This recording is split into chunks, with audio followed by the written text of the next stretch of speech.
Welcome to the ETF's Learning Connects live series. Today, we are going to focus on social dialogue for inclusion in education and skills development. Inclusion in learning and workplaces benefits everyone. But how can social dialogue enhance inclusion? What exactly does social dialogue entail? Who are the main actors and what do they do? And what are the critical issues for social dialogue in the EU's neighbouring regions? To answer these questions, let me welcome our guests today. We have Susan Flocken, European Director of the European Trade Union Committee for Education, Europe's main education social partner. Welcome, Susan.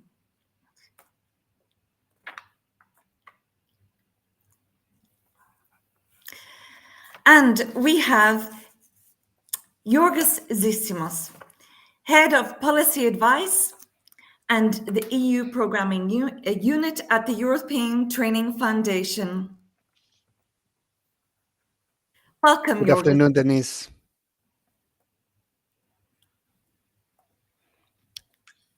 Can you hear us? Yes, sorry, I had a slight technical hitch, but now it's okay. Yes, in any case, everything's fine. So I am Denise Loughran, the ETF Communication Officer, and I'm your host today. But let me give a warm welcome to you, our followers. Thank you for joining us, and please engage in the conversation and post your questions in the chat. So let's get started. I'll start with you, Susan. Would you like to introduce yourself to us, introduce your organization, and tell us about social dialogue? What exactly is it? Thank you very much. So hello, everybody. My name is Susan Flocken. I'm the European Director of the European Trade Union Committee for Education. We represent approximately 11 million teachers across Europe. That is in EU and non-EU countries, 51 countries. And teachers at all levels of education, starting from early childhood education through to primary and secondary education, vocational education and training, and higher education and research. So it's a very wide span of workers who we represent. And we work on very many different topics. So it's both the bread and butter issues you might relate to trade unions regarding working conditions, regarding pay, but also regarding the professional content, the content of education. That are topics that we address in the European social dialogue or in the social dialogue in general and in collective bargaining. So we represent education trade unions who represent teachers at national level. And what is a social dialogue about? Social dialogue is an instrument where the employers and the unions meet. In some countries, social dialogue is a tripartite. Not then a dialogue between two parties, but between three parties. In that term, we have the social partners, the employer side, and the trade unions meeting with the government to discuss about working conditions and other issues related to, in our case, the education sector. Okay, thank you, Susan. I'll turn to Georgios now. Today we saw Georgios, the European Commission has launched a new initiative to strengthen social dialogue within the European Union and broader internationally. So within that context, could you tell us, what exactly is the European Training Foundation doing to support social dialogue in education and skills development? Thank you, Denise, and good afternoon to everybody. Thank you for hosting this discussion. I think the topic is very, very important when it comes to policies in education and training. I am the head of unit of policy advice in ETF, so this is close to the work we do, but it's very timely. And as you said, today the European Commission has announced its initiative to strengthen the social dialogue, and proposed actually a council recommendation with certain measures at national and European level. Now, before I say about ETF, since we're still at the introduction, let me say that I used to be a teacher, and I used to be the Secretary General of the Teachers Union. So I let's say have huge appreciation for the work of the ETUCE. I used to be in the steering group years ago. But in our work in ETF, the logic or the process of the social dialogue instrument, as Susan said, is fundamental. As an EU agency, we're working to support countries outside the European Union to develop their human capital. And we're looking at human capital from three different perspectives. One from the labor market side, and we're looking at trends in the labor market, and we are discussing, of course, with the social partners involved there. We're looking at different forms of work, which is very relevant to the discussion we have. We're looking at the human capital development also from the perspective of provision. This is related to education and training, skills development. Mm-hmm. And again, we are closely, let's say, in contact with teachers' unions, but not only, but also other social partners in countries outside the EU. And we're looking at the systems also from a holistic point of view, from a lifelong learning perspective. Mm-hmm. And there, of course, social dialogue, the logic of governance of the education training systems is very, very important. So yes, for us, it's a topic that you will see in any of the three perspectives. We have a team that is dedicated on the logic of governance, and we have a network of social partners in place in partner countries. So a lot to be said today, but we'll come back to that. Thank you. Okay, thank you, Georgios. And it's good to know that you're wearing two hats today then, as a former teacher and representative in the trade union, and also as ETF head of unit. I just pause for a moment to say hello to our guests, our audience. We have quite a few people joining us. We have Safi from Morocco, we have Hiwat from Ethiopia, Claudia from Spain, and Inga from Georgia, and we have a participant from Greece, but I'm sorry, I can't read the Greek name. So maybe you can do that, Georgios, for me. So thank you for those introductions. I move now to, let's discuss, the issues. What are the challenges that are being faced that social dialogue is helping to address? Susan, what do you think? Your organization, you said 11 million teachers before, many countries, but could you sum that up and say what really are the critical issues? Do they have common critical issues? Absolutely, there are indeed common issues, and I would say the most pressing issue for us at the moment, and that's maybe also not only for the education sector, but in general, we in the labor force, there is a lack in the education sector. There's a clear lack of education staff, of teachers. We have a huge teacher shortage across Europe. And that has a big impact on the quality of education, and of course also such issues as inclusion in the education sector. And indeed, that is why we as ETUCE in particular addressing a campaign to promote the attractiveness of the teaching profession. But we're also very happy that this is actually a topic that we're dealing with in the frame of the European Sectoral Social Dialogue Committee for Education, and we will be hosting an event next week on Monday, Tuesday to discuss this issue. So we have in education, there are many pressing issues. So it's in particular the working conditions coming out of the pandemic. Teachers have been doing a lot in education to support the students, to provide education even throughout that time when they had to very quickly adapt to online teaching, especially in vocational education and training, but also in other sectors. This is difficult because they are not typically professions where you are you can just move online and show things. You need to be working hands-on and having that experience. So that has indeed been a challenge.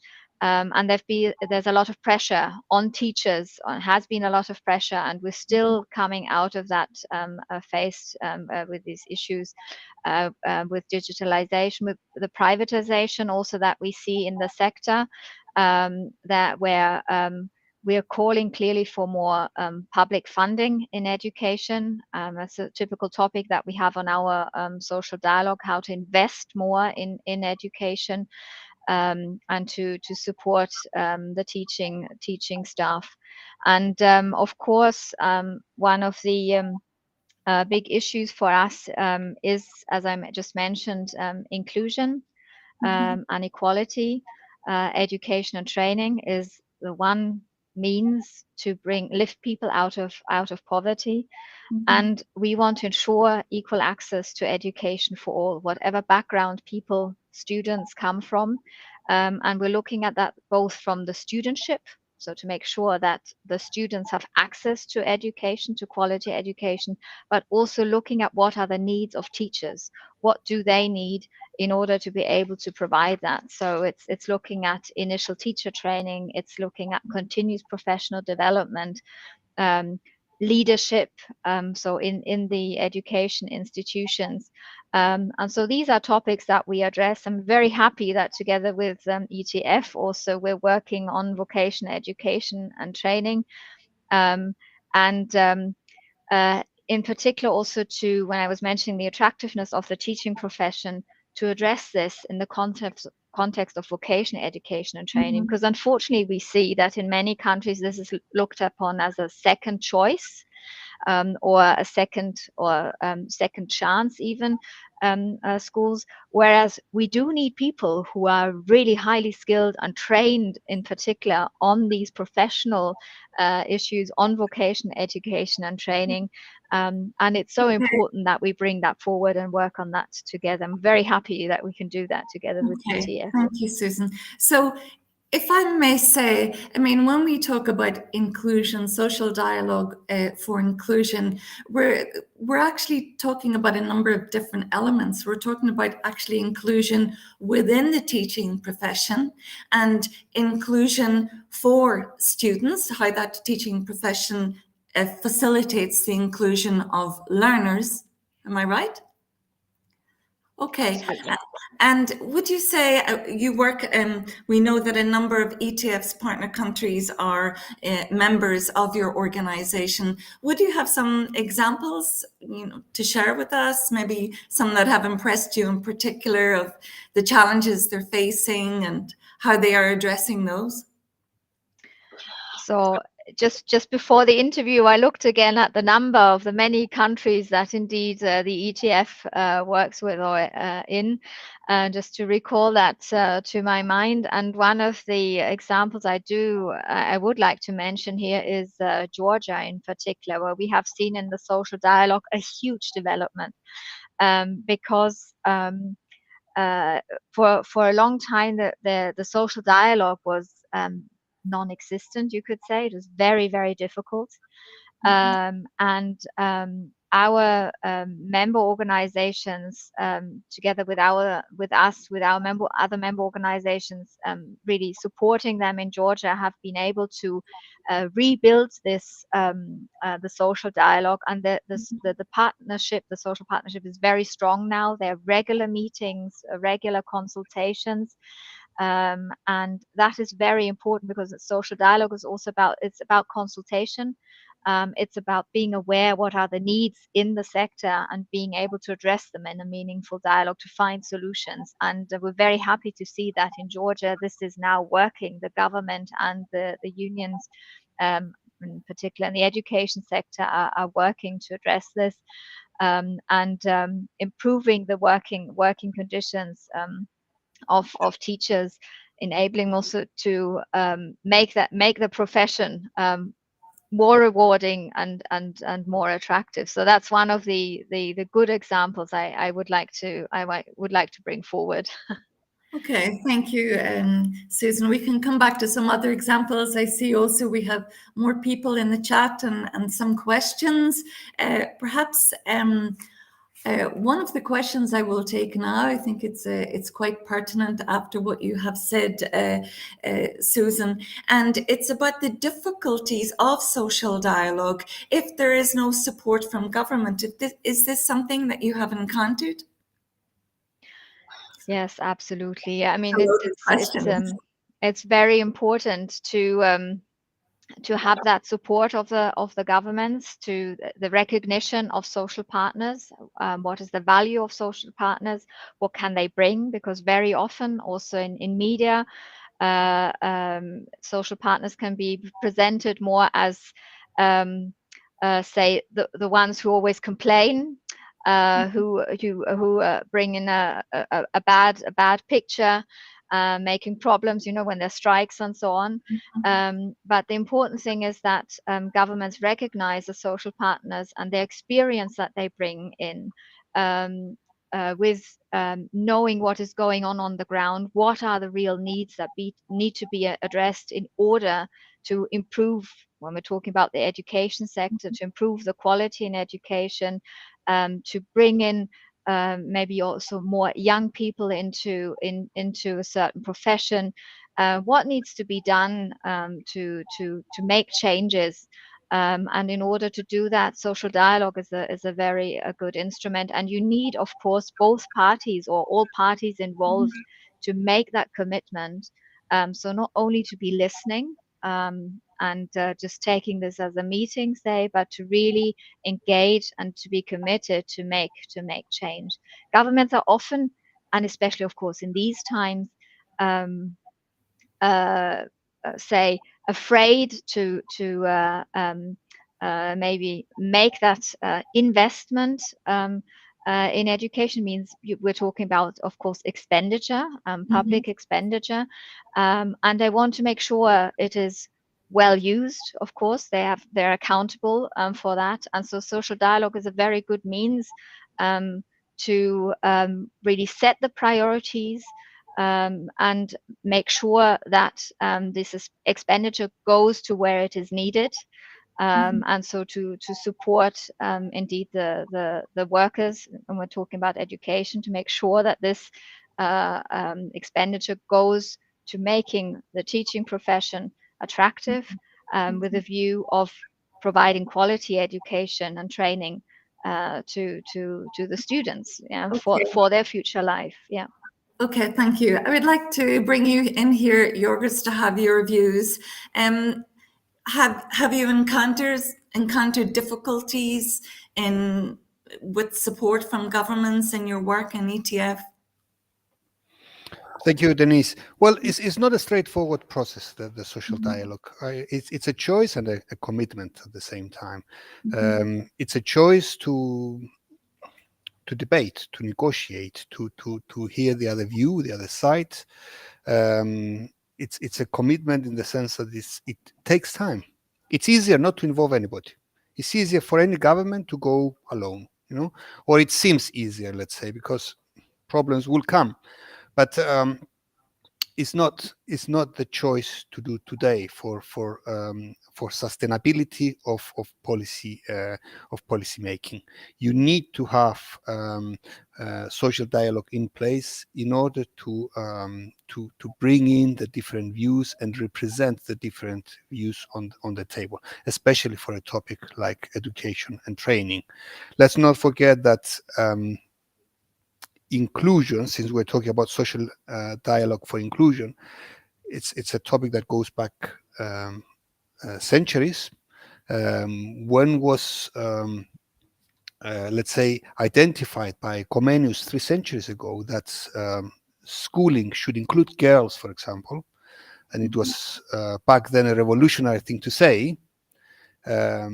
Let's make a note that in some countries, still nowadays, 3 centuries afterwards, is not so obvious.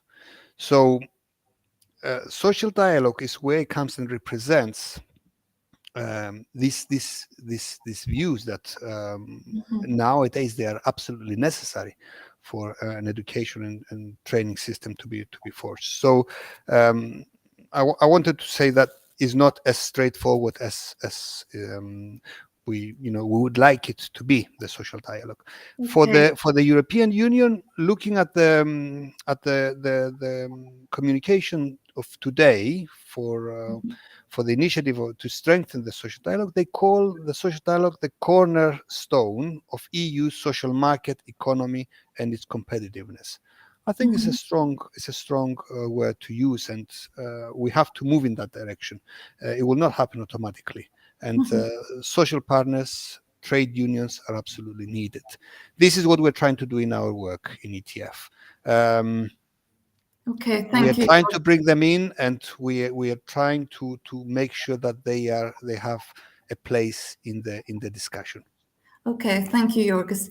I just take a moment to also acknowledge those that have joined us.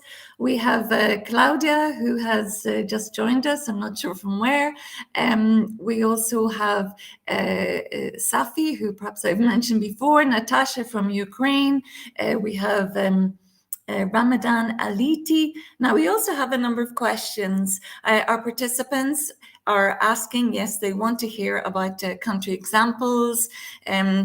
We also have greetings from Albania, from Turkey, and Alexandra from Montenegro. Welcome to all of you. So we are getting requests for more examples. We also have another question, which I'll address to you, Susan. So it's about, actually to both of you, but first I'll ask you, Susan, to tell us what you think of this. So what would you say are good indicators of social dialogue?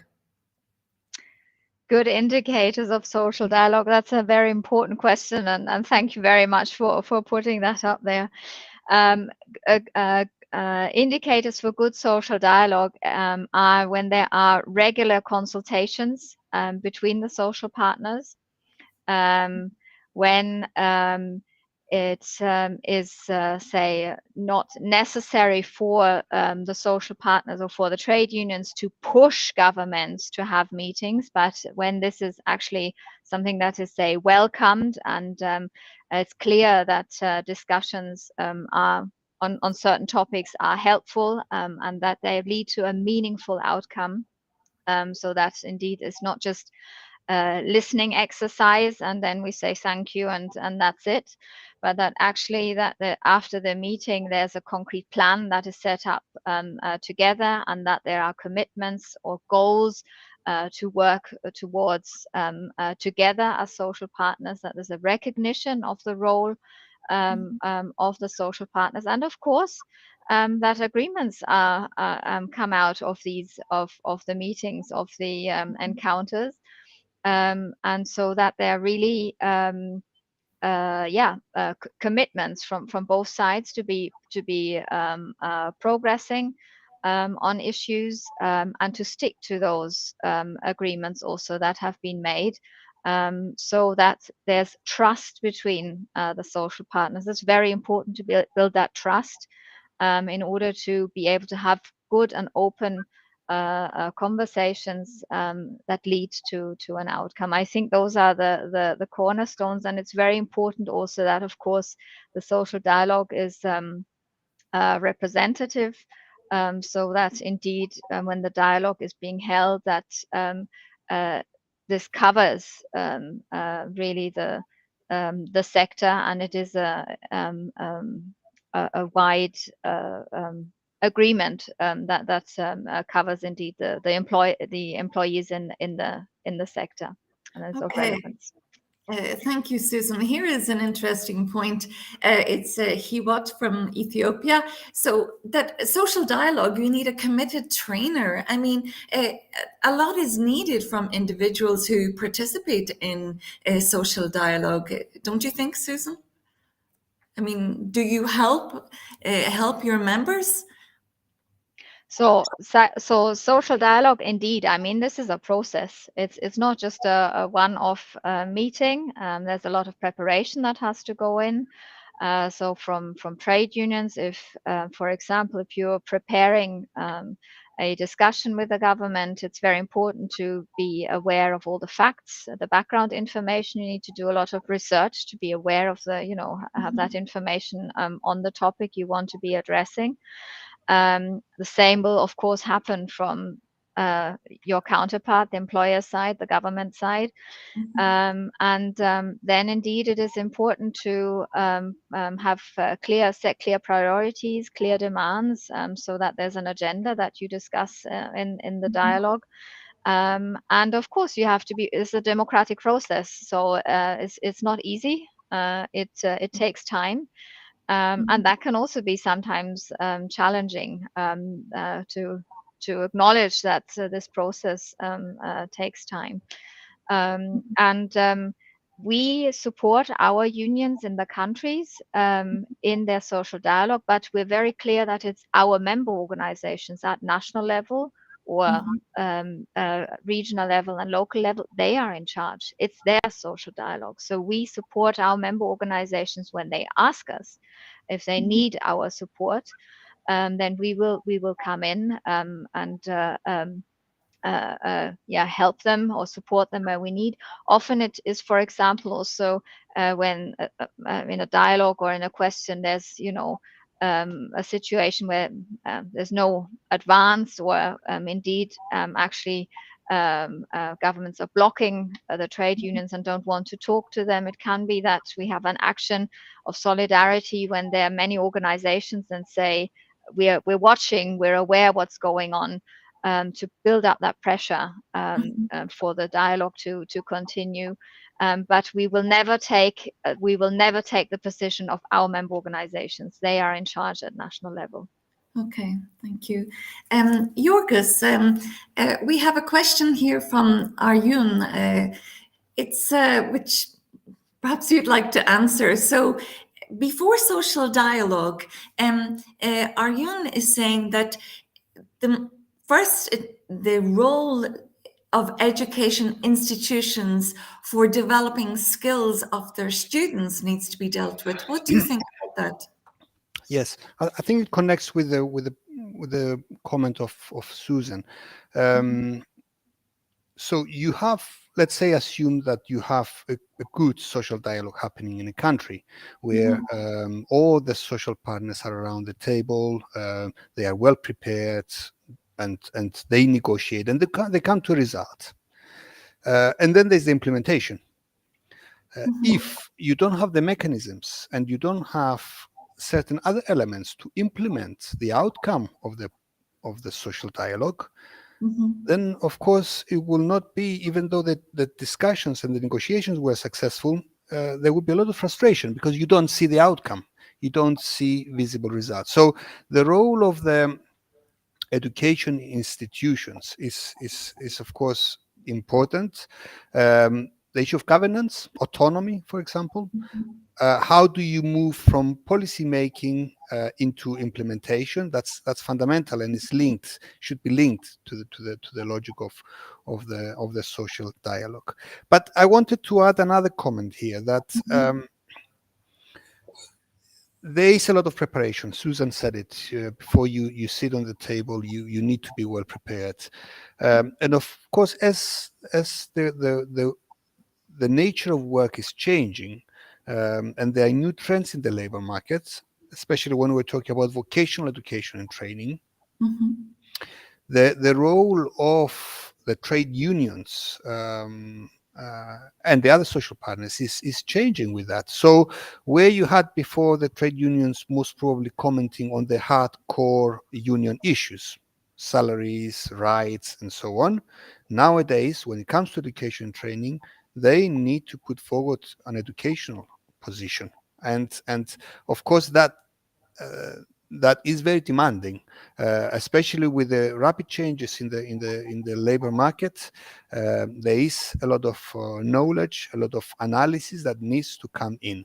This is where we come in as ETF, because exactly part of our job is to look at those changes, to look at, for example, what the platform economy means. What does it Mhm. mean for the workers and their skills? And this is, we feel that we provide, or we could provide, valuable material for the social partners to take into consideration into the social dialogue. So yes, it's becoming more and more complex, I would say, nowadays, Mhm. and a lot of knowledge and a lot of data is going into this discussion more than before, I would argue. Okay, thank you, Yorgos. I think this also touches on the question that we had before about indicators, this success factors of social dialogue. Would you see it like that? Yes, indeed. So you need the capacity, you need the readiness, you need the commitment, you need a very open dialogue, trust. It was mentioned earlier on. It needs to be linked, I would at this point, it needs to be linked with visible results. Otherwise, it leads to frustration. It leads to lose trust. And looking quickly at the data, I think there's a reduction in the membership of the social partners the last years. And that is often, I think, linked, but Susan can comment more Mhm. on the idea that the social dialogue is happening, but then the results are not there. So Okay. it's important to have. Yeah. Susan, would you like to come in here? I mean, why is the membership diminishing? So indeed, it is a big issue indeed. So so obviously there's the issue that I mentioned right at the beginning. There's a labor shortage in Europe, Mhm. and Yes. we have a very severe teacher shortage in the education profession, which has to do with the conditions. It has to do with the working conditions, but not only. It has to do also with the status of the profession, and especially in vocational education and training.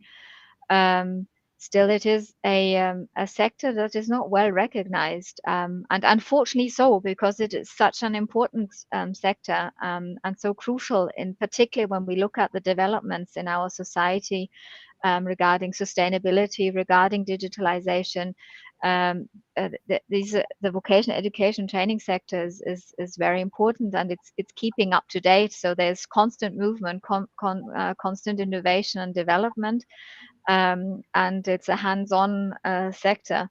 Um, but so, of course, if you have less teachers, say, or less workers, you will see that also reflected in the membership of the unions, and it has indeed an impact on the social dialogue. But also, what it means is, as Georgios just pointed out, um, that um, because of in the pandemic, we saw a lot of unilateral decisions that were taken. There's a lot of frustration towards governments, but then also that can turn to the unions to say, you're not doing enough, or you need to do more. Why are there no changes?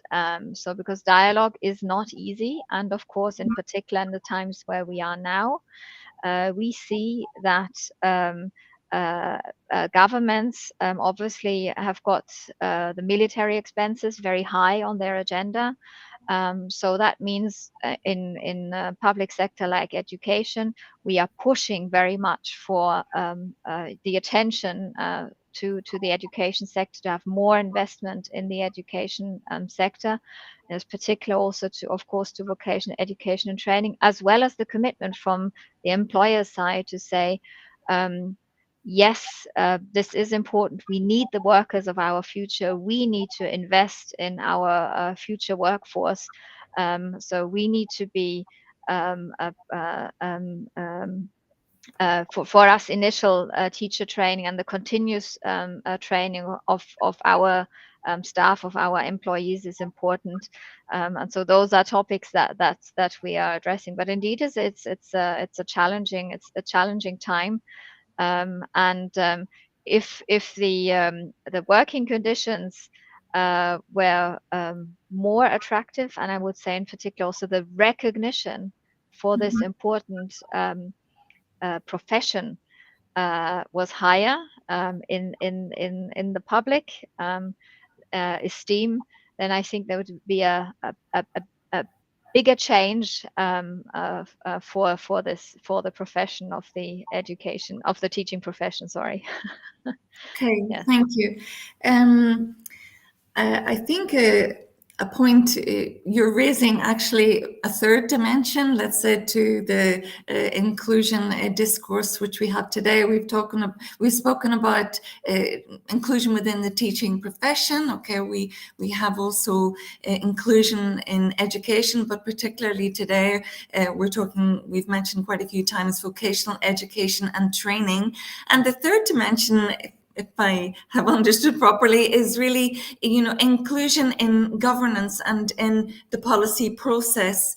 I'll turn to you, Georgios, about the issue of policy, the policy process, and the engagement of the social partners. Do you have some examples to share with us? Thank you, Denise. Yes. While we were talking, I'm also looking at the question there. What is social dialogue? So perhaps this could be joined with that. I will try. I know Susan has given already an explanation earlier on, but I mean, social dialogue is a process. It's an instrument where it brings around the table the relevant social partners, the employers, the trade unions, to address an issue. What we do in our work, Denise, to respond now to your question, when it comes to the policy level of social dialogue, first of all, we need to identify the partners. And talking about vocational education training, of course, you have more partners than in general education, because exactly the vocational education training is positioned somewhere in the middle between, let's say, the general education and the labor market side. So the number of stakeholders in vocational education training is actually higher than general education. We believe that through the social dialogue, there has to be this anticipatory elements in the discussion. So it's not enough to call the social dialogue to address a problem. The social dialogue needs to identify the problem, needs to come forward with the key characteristics and where we want to go. So it's part of this policy debate, needs to enter into the policy dialogue in the country, and that's why it is very, very important in the work we are trying to do in ETF. So social dialogue and social partners are well suited to highlight to the relevant stakeholders, to address the problem, to identify it, to maintain to describe the key issues there, to debate about it, identify solutions, move to recommendations, and help with implementation. So it's a process where they should be involved in all of those. Now, one example, you asked for examples. I have in front of me the recent study we did very last year in Albania, Montenegro, and Serbia, where we look at the social partners and their role in work-based learning. Work-based learning is very important in vocational education and training. This is where it combines learning with work. So, of course, the role of the social partners is crucial. And we have looked that into 3 countries. And we're looking into the governance issues as well on how you move from policy shaping to policy making and then to implementation, and what would be the right governance structures in order to have results. If you look at EU EU policies. They involve the social partners and social dialogue in different deliverables. If you look at the Osnabrück, for example, declaration, which is part of the Copenhagen process, there the social partners have an important role, not only to discuss, but to anticipate problems and to help identify solutions and implement some of those as well. Okay, thank you, Georgios. Susan, what is your opinion of the level of engagement of the social partners in the policy process? Do you think it can be enhanced further? And if so, how would you see that happening? So certainly we see that it can be enhanced. I mean, I have to say across Europe, they're very different systems. There is in some countries social dialogue is really established. And it's an instrument that governments like to use because they know they can sound out issues or pilots, say projects or initiatives. They use it really as an instrument to help them also in governing. And then in other countries, social dialogue is hardly inexistent because there is governments tend to decide, take decisions unilaterally. They they don't rely on social partners or don't want to rely on them. So we have very different systems, but it can, in generally, yes, it can be enhanced because it's important to have, as I said, regular meetings. It's important to build that trust, and it's important to have that as we mentioned earlier, to develop that policy and to develop meaningful policy and to get the ownership of those working in the sector for the implementation, because it doesn't help just to have a nice paper or nice goals, nice objectives. You need to implement them if you want to bring about a change. And in order to do that, you need your social partners to discuss how you go, what's the issue, how are you going to implement that, and then also to agree on a monitoring process, or to say when are we going to get together again, see how this has worked. So it's very important. So in order to enhance the social dialogue, we need really a regular established process, regular meetings between the social partners, and the recognition of the value of the social partnerships, and who they represent, and a commitment to meaningful outcome. I think that's really important to enhance the engagement of the government, but also of the social partners, and have that support that indeed there are changes. So it's very telling when you have the social dialogue regularly in some countries, hits the top line on the media. It's very important what is going on, what is being discussed. And in other countries where this is just a discussion, a side discussion, but it is very telling when the dialogue and the outcomes that are being discussed are really in the news, in the media, and people are aware that there are going to be changes, and that there is the recognition for those working in the sector, and makes a big difference. Thank you, Susan. But just to take an example, we have a message here from Ramadan, and he's talking about the issue of social dialogue and how it relates to the integration of communities and those with different backgrounds. And this also relates to an earlier point from Vanessa from Italy. Thank you for that point, I think, and the support that is available really on the ground. So would you have an example to share with us, Susan, taking this issue of integration of, let's say, minority communities? Yeah, it's that is very, very important, and that's also what I mentioned earlier when I talked about inclusion, is education and vocational education and training, especially, need to be accessible for all, regardless of which background. And this is for the students, but it's also for the teachers. And you want to make sure that indeed the teachership represents the diversity of our society. The students are already diverse, have come from diverse backgrounds, and also in the education sector, we want to be reflecting that. So this would mean that. Especially at local level, of course, in an education institution, in a vocational education training college, say, the shop steward, so the trade union or union representative, yeah, is there to represent the workers from whatever background they have on whatever issues. So of course you'll be addressing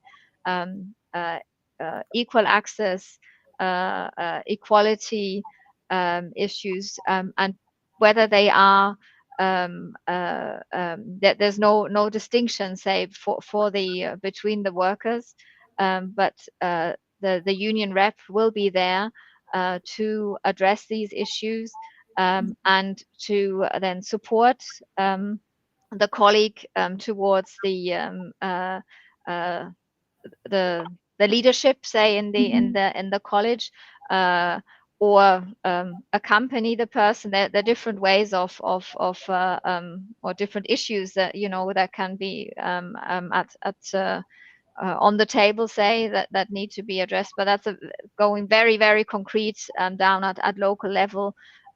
What could be the issues, or informing about what are the rights of workers, and then also helping to enforce them if should they not be respected, or showing how they what are the different steps that need to be taken.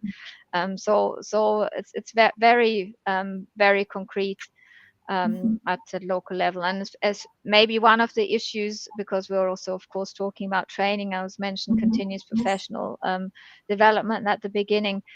In ETUCE, we carried out as a project regarding migration, and that was in particular. I mean, now we have the war in the Ukraine. There are many refugees that have come to many different countries, but before then also, as I said, schools and courses, classes are very, very diverse. Teachers need to be trained also on how to address this, and so these can be topics that you want to address in the social dialogue, and in collective bargaining at local level, on where can teachers get that training from, what kind of training is needed in order for them to be able to support their students in the needs that they have. Okay, thank you, Susan. So you've mentioned the skill set really of members, of teachers. I'll turn to Georgios now. I mean, we're talking about social dialogue, but if we widen it within the greater system, what is the link, Georgios, between social dialogue, inclusion in education training system, skills, the economy? Is there one? Yes, there is one. Let me reverse the question to help me answer. If for example you had a system which is top down, strictly top down, no social dialogue, could that system ever be inclusive? So the environment is what enables often to be more inclusive. So top-down decisions without any consultation, without any social dialogue, without any recognition of the different needs of the different groups you mentioned earlier, how could that work? So the answer is yes. There is a clear link between inclusion, between social dialogue, and of course with policy making in the field of education and training. I think one element that we didn't pick up in the discussion is the fact that all these different, let's say, dimensions of social dialogue. They are happening at the time where you're discussing at policy level twin transition. So we're discussing digitalization. Digitalization is for the learners, but it's also for the teachers, for the providers. It goes into the direction of the comment of Susan earlier on, how the teachers are trained to take on board these developments. It's happening at times of war. We have the Russian invasion to Ukraine, and that, of course, beyond the humanitarian issues in the country, it's a topic that needs to be addressed by many other countries at the same time. We have migration as well, which it's happening and has let's say, puts pressure on education and training. It's an issue of inclusion. So what I'm arguing is that the social dialogue nowadays, it's more than let's say, a consultation with all relevant stakeholders. It's part of the policy agenda, and it needs to lead to visible results. It needs to take into account the scientific knowledge that exists behind topics, and that scientific knowledge, of course, is growing. I often argue that everybody wants to be part of the social dialogue, but the capacity to be part and contribute to some of the topics is not always there. So the different stakeholders need to build that capacity, and after that comes with training, with what we do in ETUCE, for example, is peer learning activities where we involve the different stakeholders to be able to play that role in the social dialogue for policy shaping. So I'm arguing that the nature of social dialogue is changing, is more complex, and the different parts need to be ready for that. Okay, thank you, Georgios. Okay, sorry to interrupt. We don't have much time left, so if it's okay with you, I'll just say quickly hello to some other guests that have joined us before addressing a final question to our guests, Susan and Georgios. I'll say hello to Osman from Kosovo. Hello. We have Jack Wiseman from South Africa, and we have Susan from Turin. Okay, so thank you, Georgios, for bringing that up, the importance of the skill set and the changing skill set, also given the let's say the changing times that we're in, the digital, the green transition. I'll turn to you, Susan, now for one final question. In the Commission's initiative, which it presented today, it highlighted the importance of networks. The network of social partners, European level and internationally. And going back to a question we had, how does your organization or other trade unions support its members? I know from having spoken to you previously that you also support your members. You pass on information, you help them build their skills to engage. Could you perhaps just tell us a little bit about this? If you have any examples, of course. You mentioned Georgia earlier. Yes, I mentioned Georgia earlier, but so indeed, that's one of the important tasks that we can provide as a European Trade Union committee to our member organizations that are, as I said, they're national education trade unions. They have to act and respond to their national context. And so education is the national responsibility. So as many countries as we have, as many education systems we have. And then on top, of course, you have the different education sectors, and even within vocational education and training, and the different professions, say you have differences even across regions. It's very diverse. So one of the important roles that we play at European level is indeed to provide that information sharing. So we share upcoming or initiatives that are being developed at European level with our member organizations in order to prepare them for their discussion at national level, but also the discussion at national level for them to bring that up, to have a sounding board, or to further disseminate what projects are upcoming at European level. And very important is the exchange of good practices.